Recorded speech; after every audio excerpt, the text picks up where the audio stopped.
So a couple things I have been working on. The Tampa Bay Butterfly Foundation has been in place for about 3 or 4 years.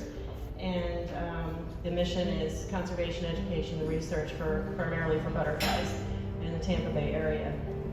And we've done quite a few projects around the Bay Area. We've worked with the Florida Aquarium and Florida Fish and Wildlife on their Center for Conservation at Apollo Beach with quite a large planting down there for butterflies and pollinators. And that was last year, just before COVID shut down. We finished that planting of about 2,000 plants.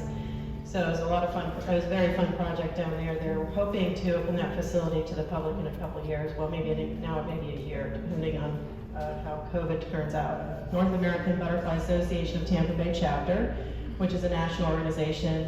We do a lot of things with counting butterflies and monitoring their populations and other research studies, as well as conservation work here locally and also at a national level. So there's quite a few things that are happening, and we're trying to get a lot more awareness out there about our pollinators, the bottom of the food chain, and how important they are to our health overall. One of the things I had been working on in conjunction with the foundation is a butterfly conservatory and a native nursery. That has been in progress for a few years.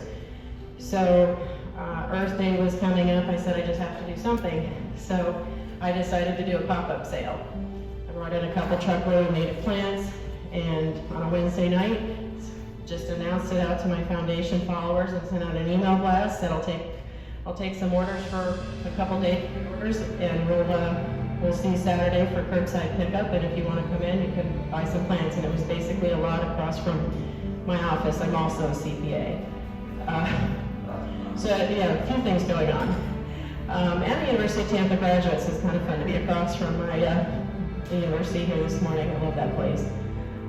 So we had a pop-up sale, lots of pre-orders, and we sold out of plants in 4 hours. And so we'll be back at the end of August. And I thought, oh boy, this is so much work. So got lucky, found a location on Henderson. So now we have a permanent home there, and it's been going great ever since.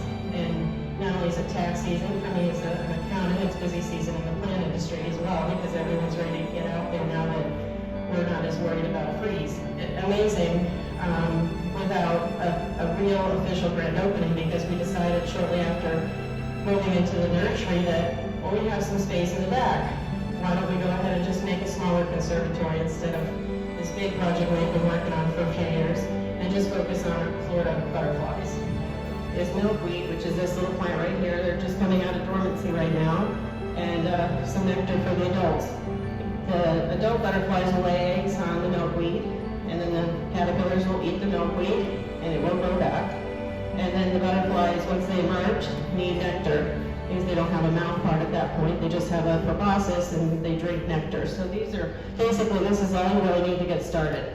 And this can be put on a patio, whether it's a condo, or a patio, as long as there's not a screen on it, or a front patio, or you can plant these right into the ground, which is what they would prefer over, but you can do it in a pot as well. A lot of things that are causing that migration, a lot of distress and decline.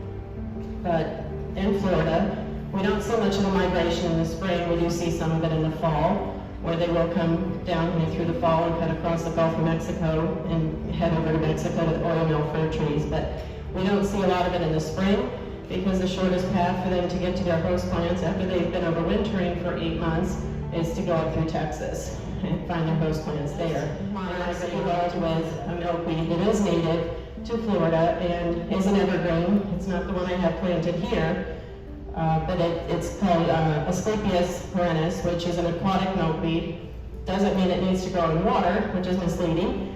It just means that it can tolerate water, it tolerates drought, shade, sun. In our sandy soil, it pretty much takes whatever Florida has to throw at it. Sleet and dill, all things that we would enjoy to have for cooking. So you plant those, and chances are they have two broods a year, May through September. You may see those little caterpillars eating your herbs. So if we can share the ecosystem with them, we'll have some beautiful butterflies, and those are some stunners, the black swallowtails. So there's a lot of plants like that you can plant. Those are not necessarily native, but those are plants that they will eat because they're in the carrot family. The flowers are edible for us, And it is probably the #1 source for nectar for bees and butterflies in Florida year-round. When nothing else is blooming, in the dead of summer, in the dead of winter, that plant is. It's also the host plant for the little yellow dainty sulfur, which is a cute little butterfly too. And it's known to be have medicinal factors. I haven't used it for that, but it's got a lot of beneficial properties. So even if you let it grow in a pot or a small area of your yard, it provides an awful lot. We let it grow around the perimeter of the nursery, and it does find its way into some of our plants in pots. But I'll tell you, every day there's a bee party on those plants. And we have, in Florida, to talk about a different pollinator group, 350 species of wild bees. So wild bees do a lot more pollinating than honeybees. They get carted all over the place in boxes, which is not normal for them. They're now facing colony collapse and other diseases. But our wild bees, they live in leaf litter, little holes in our trees, and sticks and things like that. So when we're raking away our leaf litter, a lot of time we're raking away their habitat and them potentially. And nighttime pollinators related to the butterflies, since we are focused on Lepidoptera with the foundation, are moths. And those guys pollinate way better than butterflies, actually. All night long, nobody's disturbing them except for maybe a few predators like bats and things like that. Birds are asleep, so they're not getting bothered. The one thing they do have as a detriment is the caterpillars, which is a lot of bird food. And also, as we move on up to a bigger part of our native plants are our oaks. If you're going to have anything and you can't plant another plant and you have the space, that is the #1 keystone plant worldwide. Definitely plant an oak. Those things support between 450 and 600 species of wildlife. They're the powerhouse plant of the world, literally.